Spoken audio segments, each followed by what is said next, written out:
Salut, suite à ma vidéo précédente sur les méthodes de résolution des fonctions de transfert pour les filtres linéaires, ici on va traiter un exemple plus précis sur un circuit que vous avez en haut et qui va nous permettre de détailler un petit peu plus les étapes de calcul sans forcément détailler les calculs eux-mêmes, mais en tout cas je vous donnerai les résultats. Alors, en ce qui concerne la première étape, il faut simplifier le circuit à basse fréquence et haute fréquence pour voir le comportement asymptotique de ce filtre.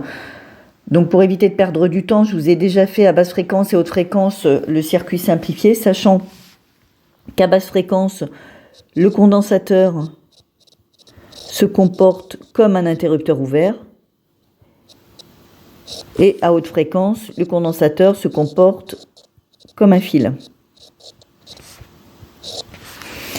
Alors, à basse fréquence, du coup, le premier circuit nous permet de dire que US sur UE est égal à 1. Et puis, dans le cas du circuit de droite, à haute fréquence, on peut en déduire, puisque US est relié à un fil, si je puis dire, donc que US est égal à 0.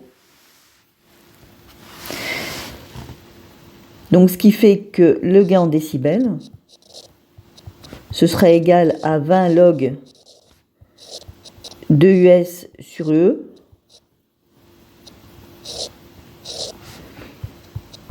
qui serait égal à 20 log de 1, donc 0. Et puis dans le circuit de droite, le gain en décibels, ce sera 20 log de 0 qui correspondra à moins l'infini.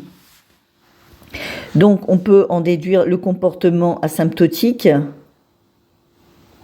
en traçant le gain en décibels en fonction alors soit d'oméga ou de log d'oméga. De log d'oméga c'est plus facile puisqu'ici donc on voit à basse fréquence qu'il est égal à 0 et à haute fréquence qu'il tend vers moins l'infini. Donc ce qui fait qu'on aura un comportement qui ressemblera à celui-ci. Donc là nous sommes à basse fréquence et là à haute fréquence. Alors, il s'agit donc d'un filtre passe-bas, donc qui ne laisse passer que les basses fréquences. Et maintenant, nous allons voir l'ordre du filtre, sachant que je vous avais donné la formule, il me semble, pour calculer l'ordre du filtre la dernière fois, enfin pour déterminer, pardon, l'ordre du filtre la dernière fois. C'est, alors, vous avez la fonction de transfert h d'oméga, qu'on peut mettre sous la forme d'un numérateur en fonction d'oméga sur un dénominateur. Et c'est le degré du dénominateur qui nous donnera l'ordre du filtre.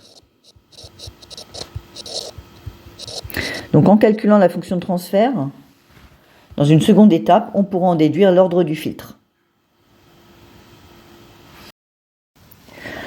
Alors pour le calcul de la fonction de transfert, je ne vais pas tout détailler, mais je vais vous donner la méthode. Alors, il faut utiliser le point diviseur de tension, donc je vous ai mis un petit rappel à droite. Et puis, du coup, pour simplifier le circuit de base, je l'ai également mis sous une autre forme, sachant que C1 est en parallèle avec R1, qui lui-même est en série avec R2, et relié à C2, lié lui-même à la tension de sortie. Et donc, du coup, si je rappelle Z1, l'impédance liée à C1 et Z2 l'impédance liée à C2 et que je considère le bloc de gauche R1 en parallèle avec C1, eh bien nous avons du coup Z1 R1 sur Z1 plus R1. Ça c'est ce qui correspondrait à ce petit bloc là. Voilà. Et de fait, après, nous pouvons utiliser le point diviseur de tension en disant que US sur UE est égal à Z2 sur Z1R1 sur Z1 plus R1 plus R2 plus Z2. Voilà la forme générale de la fonction de transfert. Mais on va pouvoir l'expliciter Alors, en remplaçant donc Z2 par 1 sur JC2 oméga et Z1 par 1 sur JC1 oméga, ce qui fait que ça fera 1 sur JC2 oméga divisé par 1 sur JC1 oméga fois R1 sur 1 sur JC1 oméga plus R1 plus R2 plus 1 sur JC2 oméga. Et si on multiplie en haut et en bas par JC2 oméga, on le met sous la forme donc un peu plus facile, 1 sur 1 plus JR2 C2 oméga plus R1 sur JC1 oméga fois JC2 oméga divisé par du coup 1 sur JC1 oméga plus R1. Là, ce qui donne 1 sur 1 plus JR2 C2 oméga plus, ici donc il y a les simplifications, donc plus R1 C2 sur C1 sur R1 plus 1 sur JC1 oméga. Et si on multiplie donc le terme du dénominateur R1 plus 1 sur JC1 oméga par JC1 oméga, en haut et en bas, pour le dernier terme du dénominateur, on obtiendra donc une fonction de transfert sous la forme suivante, 1 d'oméga, qui serait égal à 1 sur 1 moins alpha oméga 2 plus J bêta oméga, avec du coup alpha et oméga qui prendront les valeurs suivantes. Alors je ne vous détaille pas encore une fois les calculs, mais je vous donne le résultat. Donc alpha est égal à R1, R2, C1, C2, et bêta qui sera égal à R2, C2 plus R1 facteur de C1 plus C2.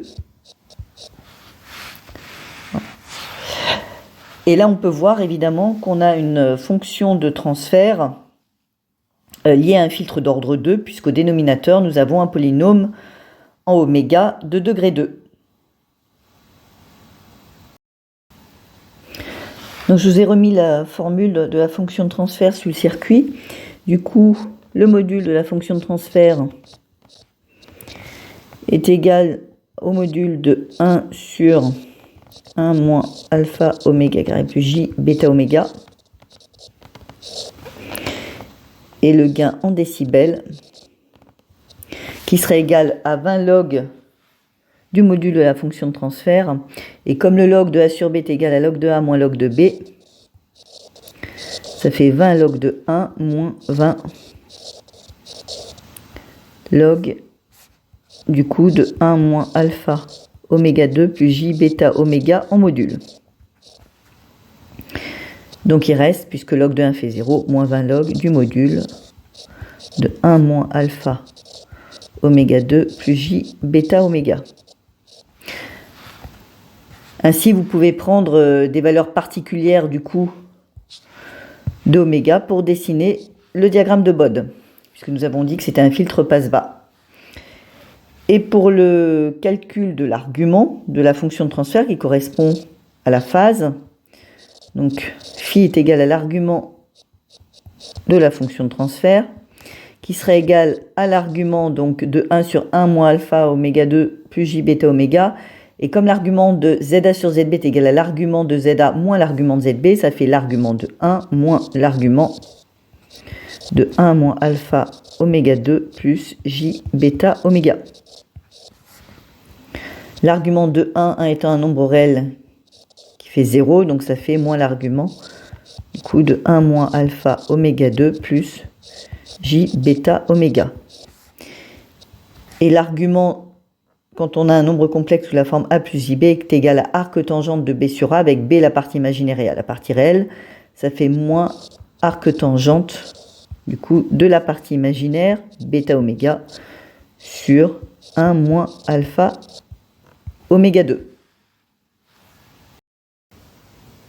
Alors on va tracer la phase pour deux valeurs particulières de oméga, lorsque oméga tend vers 0 et lorsque oméga tend vers l'infini. Donc à basse fréquence, nous avons phi qui serait égal à moins arc tangente de 0 sur 1, donc moins arc tangente de 0, ce qui fait 0. Et lorsque oméga tend vers l'infini, du coup nous aurons phi qui serait égal à moins arc tangente de bêta sur oméga sur moins alpha oméga carré, puisque comme nous avons deux polynômes en haut et en bas respectivement de degré 1 et 2, on prend le degré le plus élevé pour chaque polynôme pour déterminer la limite en l'infini, ce qui donne moins arc tangente de bêta sur moins alpha oméga.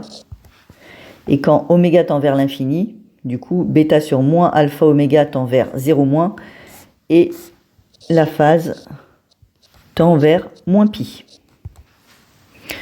Donc nous pouvons ainsi tracer le diagramme de Bode en phase.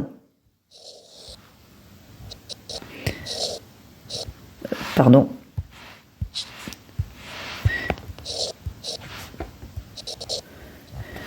Avec, lorsque oméga tend vers 0, du coup, une phase qui tend vers 0. Et puis, à haute fréquence, la phase va tendre vers moins pi.